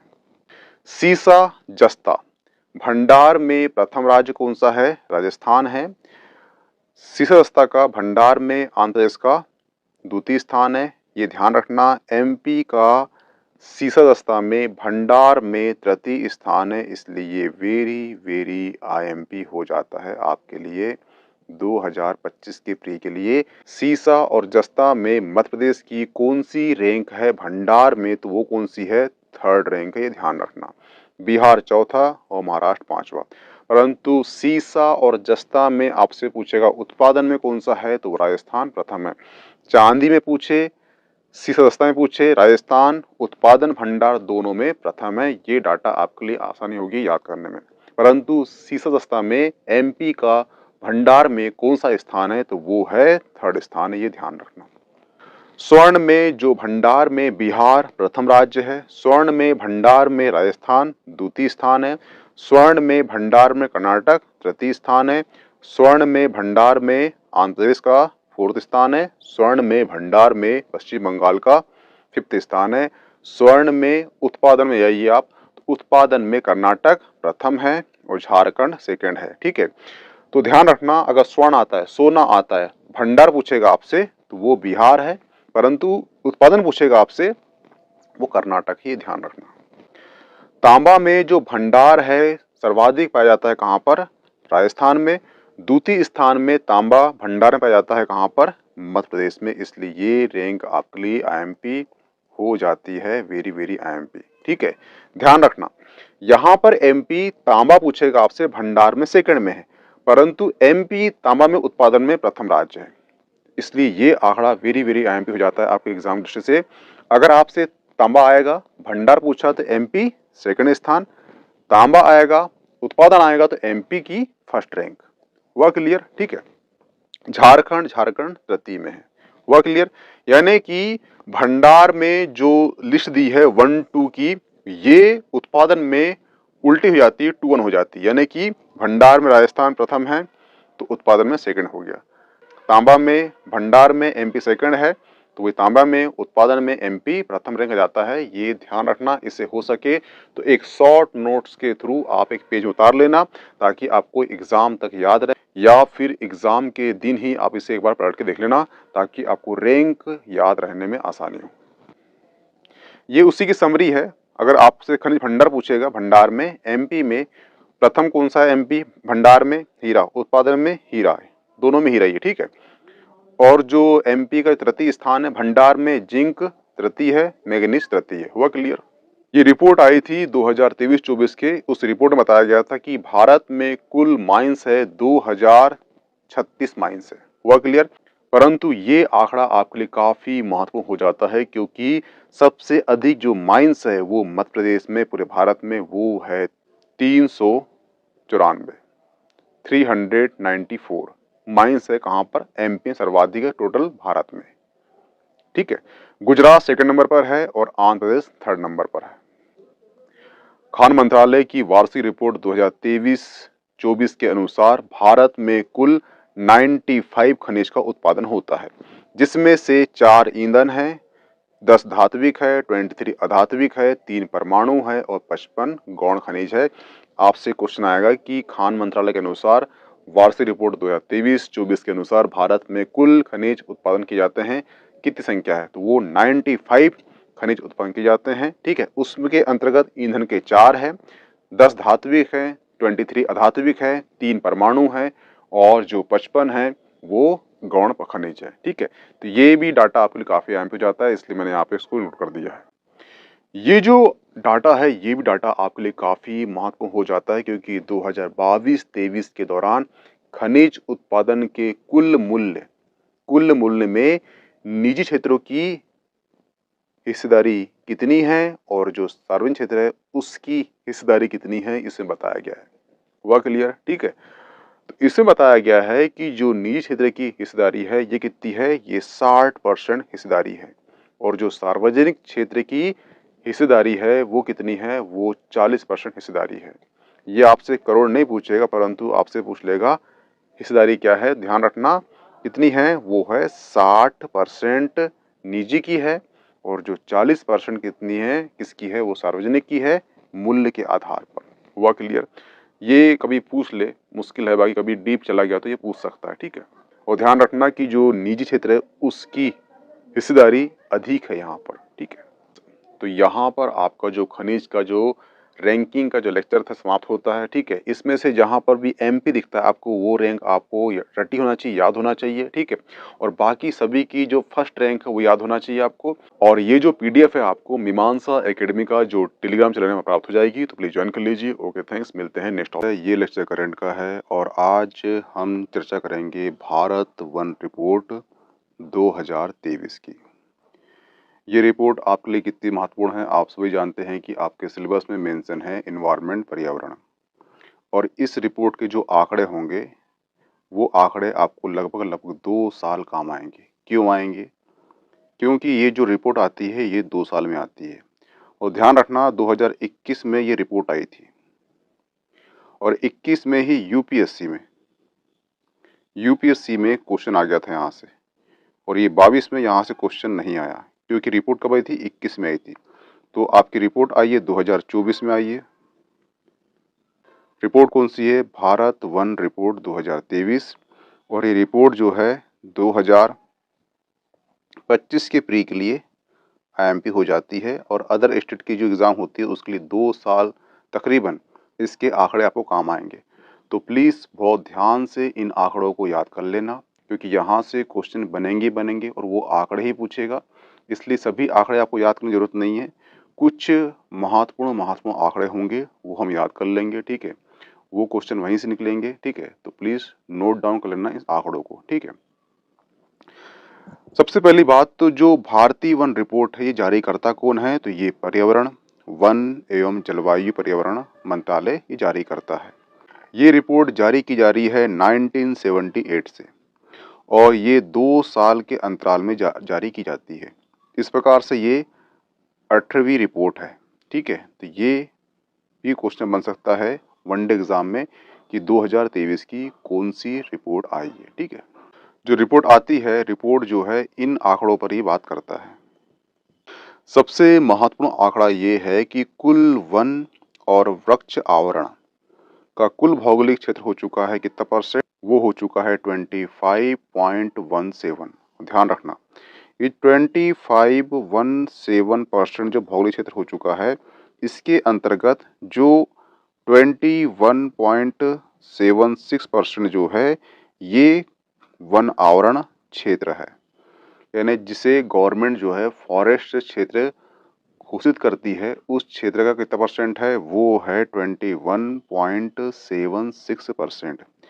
और बाकी बचा कौन सा 3.17% वन, ये वृक्ष आवरण है, यानी जो वृक्ष होते हैं उसका जो आवरण कितना % है, वो है 3.41%। हुआ क्लियर। इस प्रकार से ये डाटा हो जाता है 25.17%। ये तीनों आंकड़े आपके लिए महत्वपूर्ण हो जाते हैं। क्यों?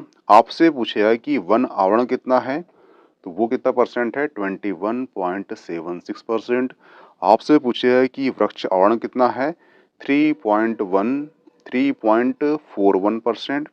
और आपसे पूछेगा कि कुल भौगोलिक क्षेत्र में वन आवरण या कुल वृक्ष आवरण कितना है, तो वो है 25.17%। हुआ क्लियर। नेक्स्ट है 2021 की तुलना में वृद्धि, यानी कि 2021 में जो वन रिपोर्ट आई थी कौन सी, 17वीं, और जो वर्तमान में वन रिपोर्ट 2023 आई है 18वीं रिपोर्ट, इसमें से इसमें कितनी वृद्धि हुई है वनों की वर्ग किलोमीटर में, ये बोल रहा है, ठीक है। देखना, तो जो वन और वृक्षा आवरण में वृद्धि हुई है 1445, यानी कि 1445 वर्ग किलोमीटर की वृद्धि हुई है। इसके अंतर्गत आ जाइए, सेम चीज वही, जो वन आवरण है उसमें वृद्धि हुई है 156, यानी कि 156 वर्ग किलोमीटर, और जो वृक्षारोपण की वृद्धि हुई है वो हुई है 1289 वर्ग किलोमीटर की। हुआ क्लियर। ये भी तीनों आंकड़े आपके लिए महत्वपूर्ण हो जाते हैं, परंतु मेनली आप याद रखना ये 1400.45%। नेक्स्ट है वृद्धि करने वाले अग्रणी राज्य कौन से हैं, यानी जिन राज्यों में जो वन और वृक्षा आवरण में अधिक वृद्धि हुई है वो कौन से राज्य बोल रहा है। एक है छत्तीसगढ़, दूसरा है उत्तर प्रदेश, तीसरा है उड़ीसा, चौथा है राजस्थान। ध्यान रखना, सीजी यहाँ पर प्रथम है, उत्तर प्रदेश सेकंड नंबर पर है, उड़ीसा थर्ड नंबर पर है, और जो राजस्थान है वो 4th नंबर पर है। और ये आपको सीक्वेंस में याद होना चाहिए, क्योंकि अभी हाल ही में उत्तर प्रदेश पीएससी का पेपर हुआ था और इसका जो प्री हुआ है उसमें आप देखना कि बहुत से क्वेश्चन ऐसे आए हैं जो टाइमलाइन के हिसाब से आए थे।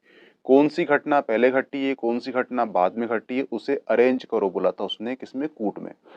तो पॉसिबल ये है कि 2023 की रिपोर्ट अभी वर्तमान में आई है, तो ये भी क्वेश्चन वहां से बना है कि वृद्धि करने वाले अग्रणी राज्य वन और वना आवरण में सीक्वेंस में कौन कौन से राज्य, इसे अरेंज कीजिए।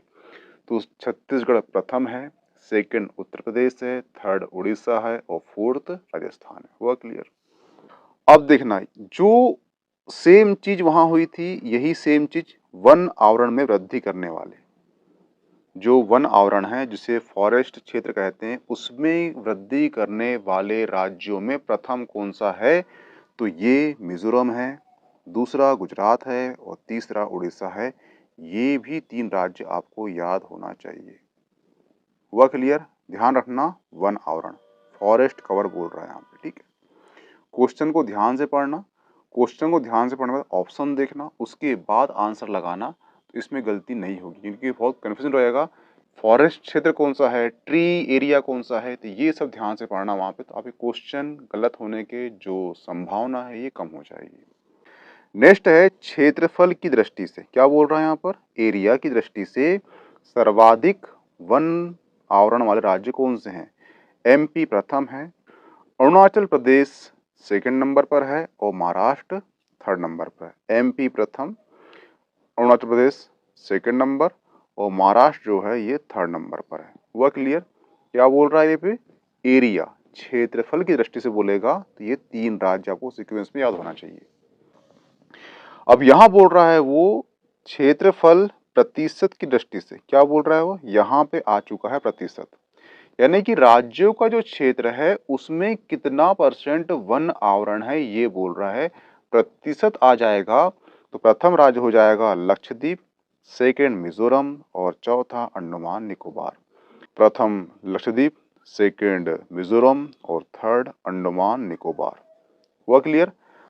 पर यहीं पर आपने अगर अगर यहीं पे उसने क्वेश्चन कर लिया कौन सा, एरिया वाला, क्षेत्रफल वाला, तो एमपी प्रथम होगा, और वहीं पर आपसे पूछ लिया प्रतिशत में पूछ लिया तो वो होगा लक्षद्वीप।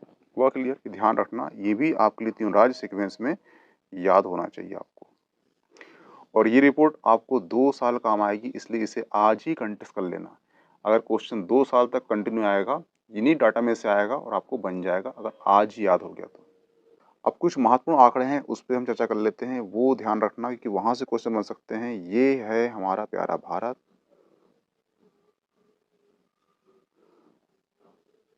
ठीक है, और ये है पश्चिमी घाट। पश्चिमी घाट में जो वन है ये पिछले 10 वर्षों में, पश्चिमी घाट में जो वन है ये वन स्थिति रिपोर्ट 2023 में कहा गया है कि पिछले 10 वर्षों में 58.22 वर्ग किलोमीटर में इसमें कमी आई है। क्या बोल रहा है वो? कि जो पश्चिमी घाट है उसमें पिछले 10 वर्षों में 58.22 वर्ग किलोमीटर में कमी आई है। ये आपको याद होना चाहिए कि कितनी कमी पूछेगा आपसे, तो इतनी कमी आई है। हुआ क्लियर?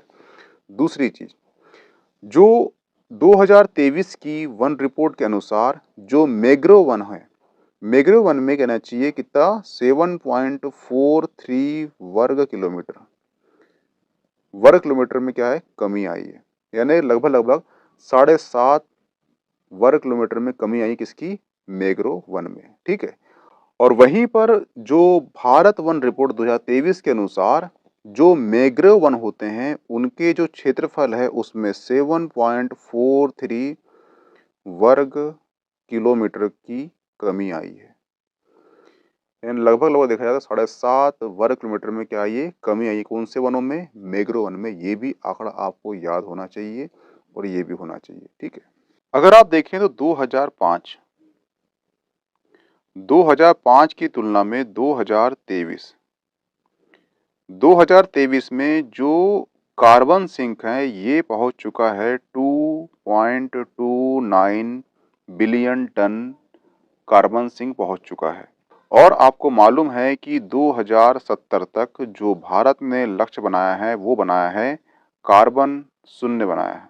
इसका मतलब होता है कि हम 2070 में जितना कार्बन का उत्सर्जन करेंगे उतना ही कार्बन का हम अवशोषण करेंगे। यानी कार्बन सिंक का मतलब होता है कि हम कितना कार्बन का अवशोषण कर रहे हैं, ठीक है। और अवशोषण होता कैसे है कार्बन का? वो होता है समुद्र से, वन से और मिट्टी से, ठीक है। कार्बन सिंक होता है महासागर, मिट्टी और जंगल से, ठीक है। आपको ये भी याद होना चाहिए कौन सा कंटेंट, 2070 में जो भारत ने लक्ष्य बनाया है वो कार्बन शून्य का बनाया है, ठीक है। तो यहाँ पर भारत वन रिपोर्ट 2023 के जितने भी महत्वपूर्ण आंकड़े होते हैं वो हमने देख चुके हैं। इन आंकड़ों को आप एक पन्ने में उतार लेना, क्योंकि ये आंकड़े आपको आने वाले 2 साल में जितने भी एग्जाम होगी वहाँ पर पूछे जाने के इसके संभावना अधिक है। हुआ क्लियर? तो ध्यान से इन आंकड़ों को याद कर लेना, ठीक है। ये लेक्चर है 2024 के जो भी महत्वपूर्ण सूचकांक है उसकी इस लेक्चर में चर्चा करेंगे। आपको इस लेक्चर में सिर्फ 3 चीज़ों पर ध्यान रखना है। सूचकांक जारीकर्ता कौन है, भारत की रैंक क्या है, और तीसरा प्रथम स्थान किसका है। क्योंकि अभी हाल ही में यूपीपीएससी का एग्ज़ाम हुआ था प्री का, और इस प्री के एग्ज़ाम में सूचकांक की लिस्ट दिया था और कौन जारी करता है उसकी लिस्ट दिया था, और दोनों को बोला था सही जोड़ी जमाओ इसकी, ठीक है। इसलिए आपको जो जारी करता है उसका नाम भी याद होना चाहिए और भारत की रैंक याद होना चाहिए।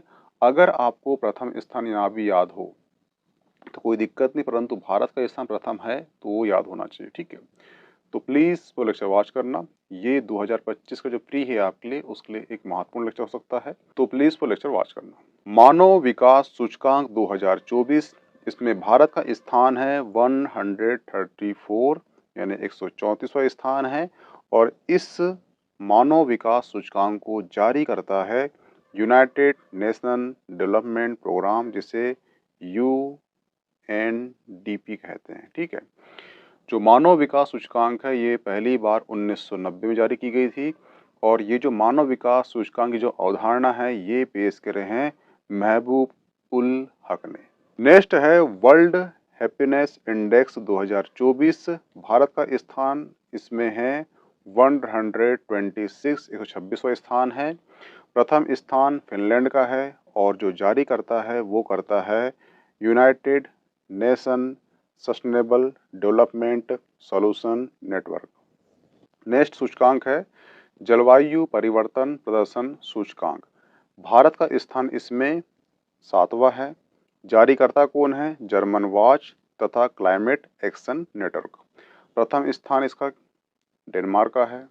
नेक्स्ट सूचकांक है साइबर क्राइम इंडेक्स 2024। भारत का स्थान इसमें 10वां है।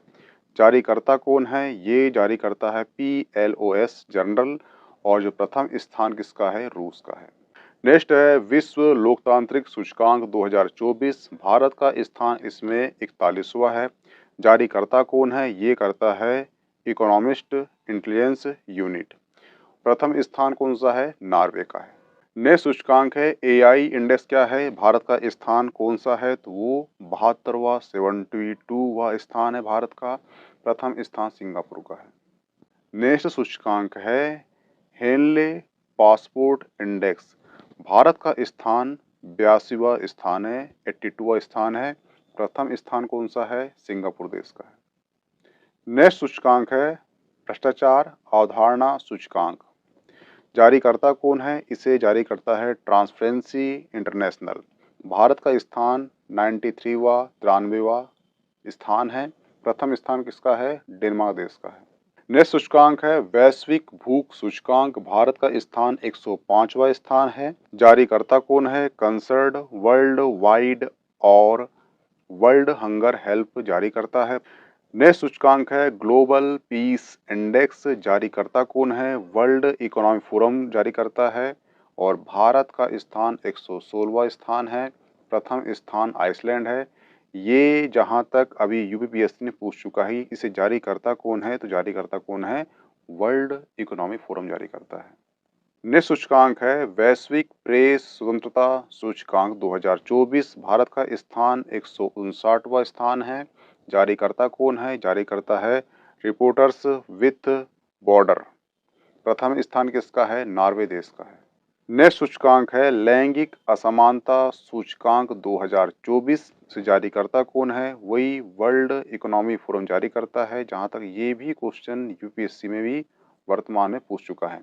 भारत का स्थान 129वां स्थान है। प्रथम स्थान किसका है, वो आइसलैंड का है।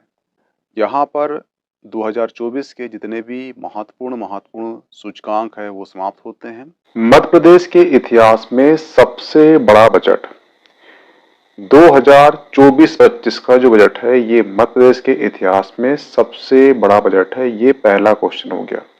दूसरा क्वेश्चन ये पूछ सकता है कि मध्य प्रदेश का सबसे बड़ा बजट किसने प्रस्तुत किया था, तो उसका आंसर है जगदीश देवड़ा द्वारा। हुआ क्लियर, क्योंकि वर्तमान वित्त मंत्री वो है।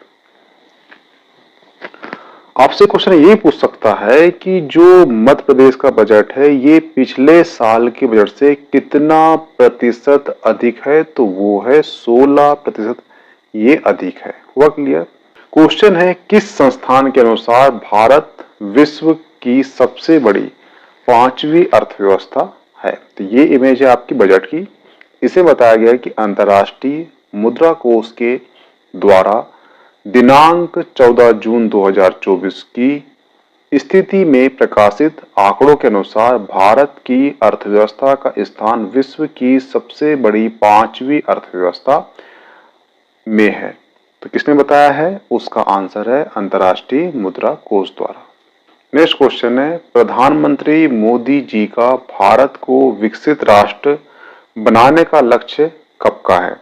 तो ये है 2047 का। क्यों है, क्योंकि 1947 को हमारा देश आजाद हुआ था और 2047 को इसे हो जाएंगे 100 वर्ष। तो जब हम 100 वर्ष में प्रवेश करेंगे तो हमारा जो राष्ट्र है वो विकसित होना चाहिए। ये पीएम मोदी जी का लक्ष्य है। नेक्स्ट क्वेश्चन है मध्य प्रदेश में 2003-04 से लेकर 2023-24 में प्रति व्यक्ति आय में कितने गुना की वृद्धि हुई है। तो ध्यान रखना 2023-24 में प्रति व्यक्ति आय है वो 1,42,565 रुपए है और 2003 में जो प्रति व्यक्ति आय थी मध्य प्रदेश की वो थी 13,465 रुपए। तो ये वृद्धि कितनी हुई है, वृद्धि हुई है 11 गुना की। इसका आंसर क्या होगा, 11 गुना। नेक्स्ट क्वेश्चन है नीति आयोग के अनुसार 2013-14 में से 2022-23 में इतने वर्षों में मध्य प्रदेश के कितने लोग बहुआयामी गरीबी से बाहर आ चुके हैं। तो उसका आंसर है 2,30,00,000 लोग बहुआयामी गरीबी से बाहर आ चुके हैं। ये कंटेंट आपको मेंस और प्री दोनों में काम आ सकता है। नेक्स्ट क्वेश्चन है वित्त वर्ष 2022-23 की तुलना में वित्त वर्ष 2023-24 में कितना प्रतिशत अधिक है। तो ये बोल रहा है पूंजीगत व्यय, पूंजीगत व्यय की बात कर रहा है। क्वेश्चन लिखा नहीं है। 2023-24 में पूंजीगत व्यय 60,689 करोड़ हुआ था, जो वित्त वर्ष 2022-23 की तुलना में कितना अधिक है, वो है 29% अधिक है। हुआ क्लियर। इसका आंसर है 29%। इस बजट में बताया गया है कि आने वाले 5 सालों इस बजट में बताया गया है कि आने वाले 5 सालों में कुछ एक्सप्रेसवे नेटवर्क बनाए जाएंगे, जिसमें से एक है अटल प्रगति पथ। इसकी जो लंबाई है वो 399 है। दूसरा है नर्मदा प्रगति पथ, इसकी लंबाई 900 किलोमीटर है। तीसरा है विंध्य एक्सप्रेसवे, इसकी लंबाई है 676 किलोमीटर। चौथा है मालवा निमाड़ विकास पथ, इसकी लंबाई है 450 और जो बुंदेलखंड विकास पथ है इसकी लंबाई है 330 किलोमीटर और अंतिम है मध्य भारत विकास पथ, इसकी लंबाई है 740 किलोमीटर। तो आपसे क्वेश्चन ये कर सकता है मेंस में कि आगामी 5 वर्षों में एक्सप्रेसवे का नेटवर्क बताइए या समझाइए। तो आपको ये एक्सप्रेसवे याद होना चाहिए और आपको उनकी लंबाई याद होना चाहिए। ये आपका मेंस में सकता है। पीटी में आपको पूछ लिया कि अटल प्रगति पथ की लंबाई कितनी है, तो आपको ये याद होना चाहिए। इसलिए ये जो कंटेंट है, ये जो पीपीटी है, आपको याद होना चाहिए। नेक्स्ट क्वेश्चन है सुगम यातायात के लिए एलिवेटेड कॉरिडोर मध्य प्रदेश में कौन कौन से जिले से गुजरेंगे। तो ये 4 जिलों से गुजरेंगे। एक है भोपाल, एक है इंदौर, एक है जबलपुर और एक है ग्वालियर।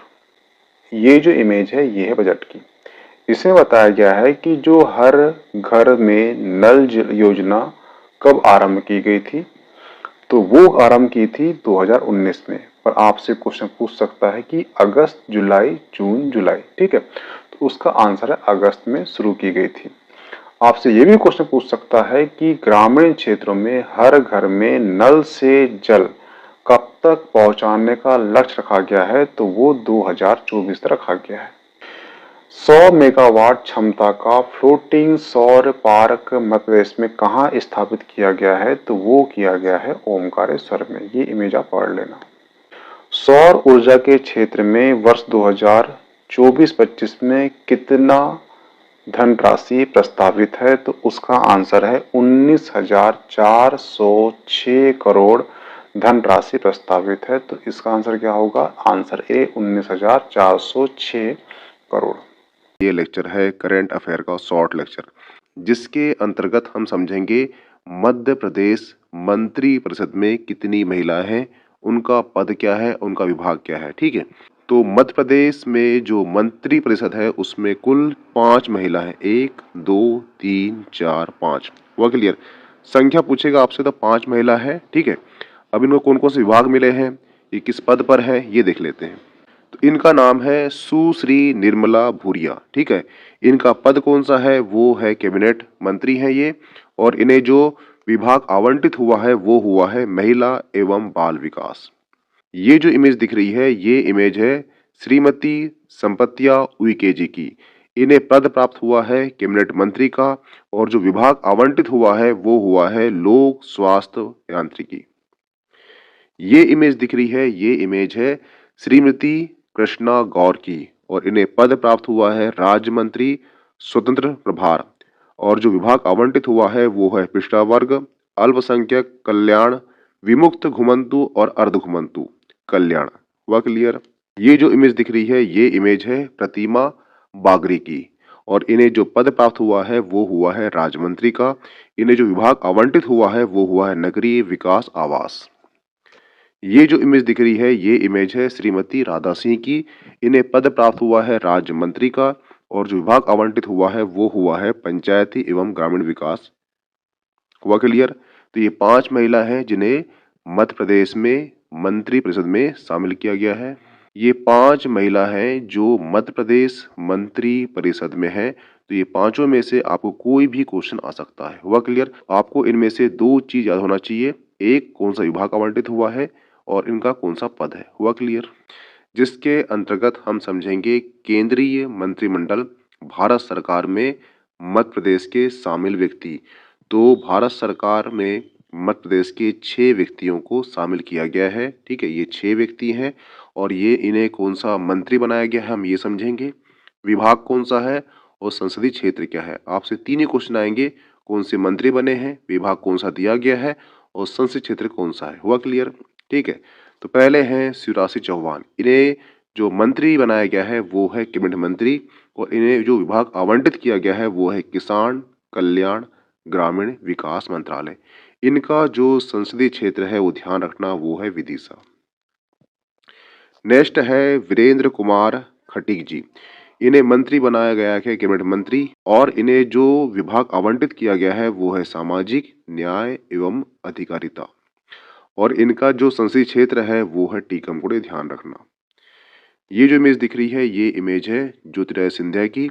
इन्हें मंत्री बनाया गया है कैबिनेट मंत्री, और जो विभाग आवंटित किया गया है वो है नागरिक उड्डयन संचार एवं उत्तर पूर्व विकास, और इनका जो संसदीय क्षेत्र है वो ध्यान रखना, वो है गुना। ये जो इमेज दिख रही है ये इमेज है धर्मेंद्र प्रधान की।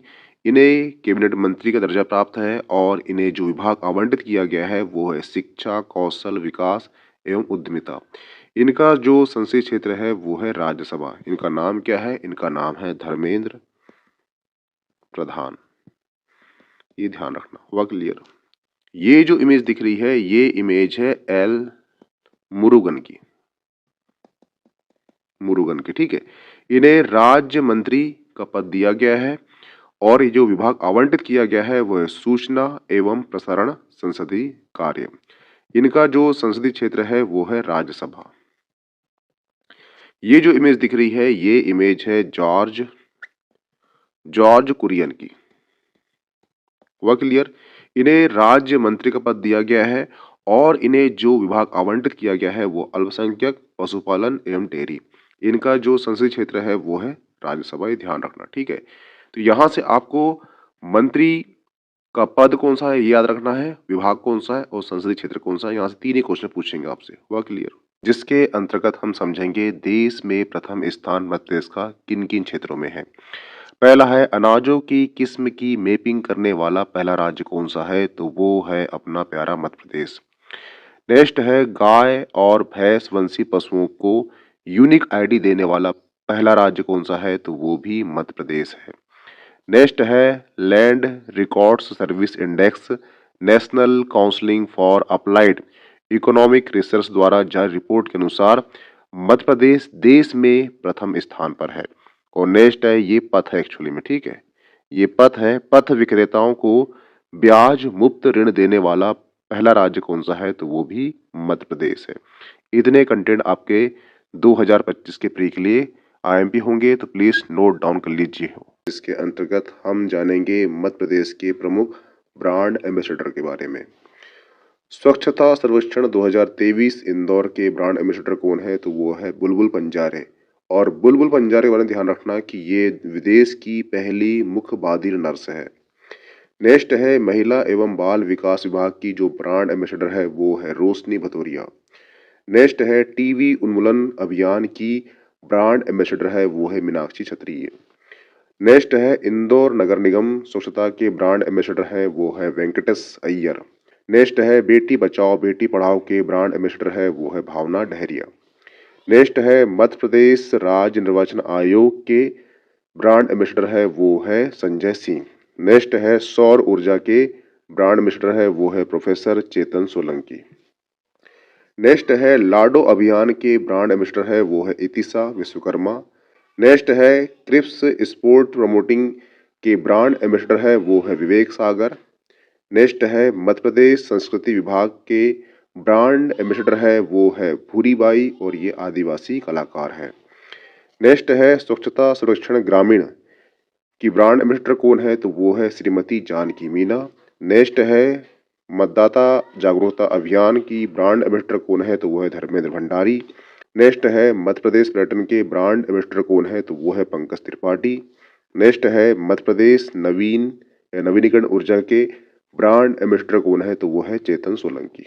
नेक्स्ट है अंतर्राष्ट्रीय बाजरा वर्ष भारत की मिलेट्स ब्रांड एम्बेसडर कौन है, तो वो है लहरी बाई। नेक्स्ट है मध्य प्रदेश आयकर विभाग के ब्रांड एम्बेसडर कौन है, तो वह है कैलाश सत्यार्थी। नेक्स्ट है ममता अभियान के ब्रांड एम्बेसडर कौन है, तो वह है माधुरी दीक्षित। नेक्स्ट है राज्य निर्वाचन आयोग के ब्रांड एम्बेसडर कौन है, तो वह है सारिका घारू। नेक्स्ट है मध्य प्रदेश चुनाव आयोग 2023 की ब्रांड एम्बेसडर कौन है, तो वो है नर्मदिया। नेक्स्ट है इंदौर स्वच्छता मिशन की ब्रांड एम्बेसडर कौन है, तो वो है वंदना ठाकुर। नेक्स्ट है जल सखी अभियान की ब्रांड एम्बेसडर कौन है, तो वो है अनीता चौधरी। नेक्स्ट है पेसा एक्ट के ब्रांड एम्बेसडर कौन है, तो वो है प्रताप छारिया। ये लेक्चर है फसल उत्पादन जानकारी केंद्रीय आर्थिक सर्वेक्षण 2023-24 के अनुसार। आर्थिक सर्वेक्षण 2023-24 के अनुसार भारत में मध्य प्रदेश का फसल उत्पादन में कौन सा स्थान है, इसके बारे में हम इसमें जानेंगे।